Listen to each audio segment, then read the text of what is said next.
वैज्ञानिक युग में दशानन के पुतलों का दहन करना कितना प्रासंगिक, इस विषय पर जो है प्रसारण संचालक पद्मानंद काला अपने सम्मानित दर्शक विद्वजनों की सेवा में प्रसारण कर रहे हैं कि जो है सबसे पहले दशानन के पुतलों का जब पूजन किया जाता है उसके बाद में जो है दहन किया जाता है।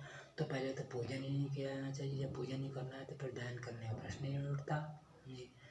और यदि हम जो है दशानन के जो है चरित्र पर ध्यान दें तो दशानन जो है भगवान विष्णु के द्वारपाल था, जो कि भगवान विष्णु के समरूप था है। और भगवान विष्णु ने ही यह पौराणिक अंतर्राष्ट्रीय खलनायक के रूप में उसे अपना रोल अदा करने के लिए कहा। तो जो है इसमें दशानन का कोई जो है दोष नहीं है। जब दशानन की बहन शूर्पणखा के नाक कान काट दी गई तो दशानन ने एक राजनीतिक परिवार के प्रधान होने के नाते और द्वितीय जो है सीता जी को सीता की प्रतीक्षा को भी मान सम्मान पूर्वक संरक्षण देने के लिए जो है ये कार्यक्रम जो है सीताहरण का जो है शूर्पणखा के कहने पर यह योजना बनाई। यद्यपि वो जानता था कि यह जो है सीता भगवान विष्णु की धर्मपत्नी साक्षात लक्ष्मी है और यह सीता नहीं बल्कि सीता की प्रतीक्षा है। लेकिन दशानन की कितनी धार्मिक भावनाएं थी कि मेरे क्षेत्र में जो है यदि कोई निशाचर सीता की प्रतीक्षा पर भी हाथ लगाएगा तो वह जो है मेरे प्रभु का अपमान होगा। इस उद्देश्य से उसने शूर्पणखा के कहने पर जो है सीताहरण करके राजनीतिक संरक्षण प्रदान किया। तो अब बताइए ये दशानन ने क्या गलत किया? ये विचारणीय प्रश्न है जो हमको जो है सोचना विचारना चाहिए। दशानन भगवान ब्रह्मा का प्रपौत्र था, उसके समान कोई व्यक्ति महान नहीं हो सकता। कभी भी दशानन के समान जो है न तो पहले कोई ऐसा व्यक्तित्व हुआ है, न हो सकता है और न होगा। समझे, दशानन उच्च कोटि का राजनीतिज्ञ, कूटनीतिज्ञ, धार्मिक है, ईश्वर भक्त है, तांत्रिक, ज्योतिषी, चिकित्सक, संगीतकार, गीतकार, रूपवान, गुणवान, धनवान, बुद्धिमान था। उसके अंदर समस्त जो है सर्वगुण संपन्न थी। वह प्रजावत्सल भी था और कभी किसी पर अनायास अत्याचार नहीं करता था। समझे, तो इस प्रकार से जो है उसकी महानता के अनेक उदाहरण हैं जिन उदाहरणों को हम जो है नज़रअंदाज कर देते हैं। ये विजय तो ऐतिहासिक विजय मानी जाएगी। समझे, ये जो जीता वही सिकंदर, इसी विचारधारा के अंतर्गत यदि दशानन जीता तो भगवान राम का भी ऐसा ही होना था और रामचंद्र जीत गए तो बहुत अच्छी बात हुई। भगवान राम जीते तो दशानन के पुतले फूंक रहे हैं।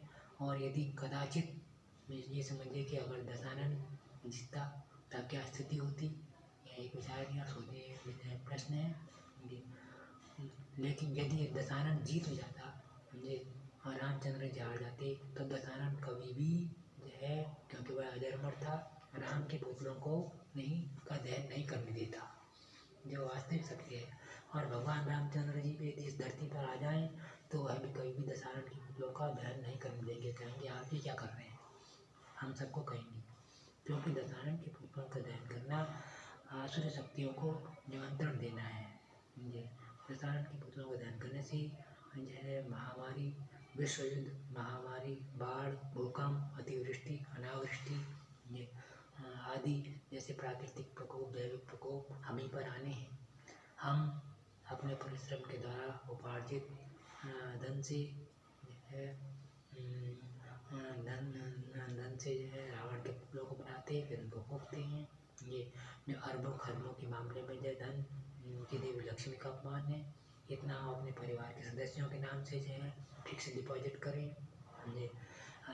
यदि आवश्यकता से अधिक धन है तो दीनहीनों, विकलांगों को वह धन देकर उनको जो है उनकी आत्मा का आशीर्वाद लें।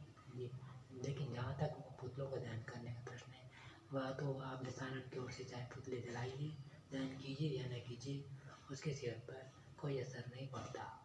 ये विचारणीय प्रश्न है, ये हमें हमारे ही पक्ष में ये प्रश्न जो है माना जाएगा। जो व्यक्ति चला गया उसकी ओर से आप कुछ भी कीजिए, समझे। अब तो हमने अपना भला और बुरा सोचना है, अपनी भलाई बुराई के लिए ही सोच समझ कर कार्य करना है, समझे। दशानंद एक महान बहुत जो है महान व्यक्तित्व था। उसके व्यक्तित्व का एक उदाहरण है लंका नरेश दशानंद को रामेश्वर सेतुबंध की स्थापना पर भगवान राम ने आचार्य के रूप में बुलाया। दशानंद अपना पैर भाव त्याग कर वहाँ पर आया, शिवलिंग की स्थापना की और साथ में सीता जी को भी पूर्ण जो है शिवलिंग की स्थापना में लाया, क्योंकि पत्नी के बिना कोई कार्य संपन्न नहीं होती।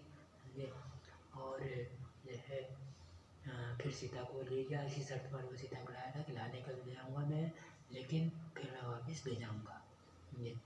इसके बाद जो है भगवान शिव पार्वती प्रसन्न हुई, ये उन्होंने आशीर्वाद दिया, दशानंद को आशीर्वाद दिया कि हे दशानंद तुम्हारा हिस्सा जो कोई भक्त नहीं होगा जो मेरे भाव को त्याग कर तुम मेरे विग्रह की स्थापना करने के लिए यहाँ आए हो। और दशानंद ने भी, क्योंकि भगवान रामचंद्र जी लंका में दशानंद को क्या दे सकते थे, वो तो जो है सोने की लंका का मालिक था, स्वामी था, ये अपार धन संपत्ति उसके पास थी। तो अयोध्या के निर्वासित राजकुमार क्या उसको दे सकते थे। फिर भी दशानंद ने कहा कि राम तुम अपना मन छोटा मत करो, मुझे तुम्हारे से कुछ नहीं चाहिए और जाओ, तुम इसमें में तुम्हारी विजय हो। संसार में ऐसा कौन सा शत्रु होगा तो अपने शत्रु को विजय का आशीर्वाद प्रदान करेगा। दशानंद की महानता का सबसे बड़ा उदाहरण ये माना जाता है। एक नहीं, ऐसे अनेक उदाहरण हैं कि हम उन उदाहरणों की ओर ध्यान दें और हमें इस बात पर विचारणीय प्रश्न करना होगा। और जो युगों से चली आ रही ये प्रथाएँ हैं, कुरीतियाँ कुप्रथाएँ हैं, इनको जो विद्वान व्यक्ति होते हैं वो दशानंद का रावण दहन नहीं, रावण के पुतलों का दहन नहीं कभी नहीं देखते, समझे। क्यों? क्योंकि वो एक विद्वत्ता का अपमान है, एक रूपवान व्यक्तियों का अपमान है। रावण के जितने गुण हैं उन सबका अपमान है उसके अंदर। यदि हम एक बुराई देखते हैं, वह बुराई न होकर एक राजनीतिक प्रतिशोध था, ये समझ लीजिए। राजनीतिक प्रतिशोध के साथ साथ राजनीतिक संरक्षण भी इसको माना जाएगा। तो आप सब विद्वान दर्शक हैं, ये आपकी इच्छा पर निर्भर करता है कि दशानंद का रावण के पुतलों का आज के वैज्ञानिक युग में जलाना कहाँ तक उचित है। ये प्रसारण संचालक आपके विवेक शक्ति पर निर्भर करते हैं, आप पर ही छोड़ते हैं। और आपसे मैं आपको अपने मंतव्य के अनुसार इस तरह परामर्श देते हैं कि जितना जो है अपना परिश्रम से उपार्जित धन है उसमें अपने परिवार के बच्चों के लिए जो है फिक्स डिपॉजिट कीजिए, अपने बच्चों को इंजीनियर बनाइए, डॉक्टर बनाइए।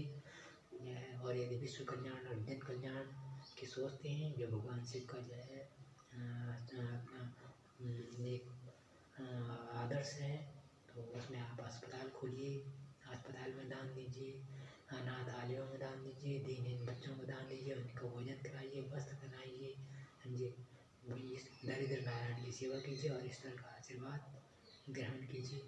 इससे बढ़कर ईश्वर की भक्ति कोई नहीं होगी। ईश्वर हमेशा दरिद्र नारायण के रूप में ये अंधे बूढ़े बहरे लूले लंगड़े काने ये कोई के रूप में मनुष्य के सामने आता है, भूखे के रूप में आ सकता है, दिगंबर निर्वसन दिगंबर के रूप में मनुष्य के सामने आ सकता है, ये पागल के सामने के रूप में आ सकता है।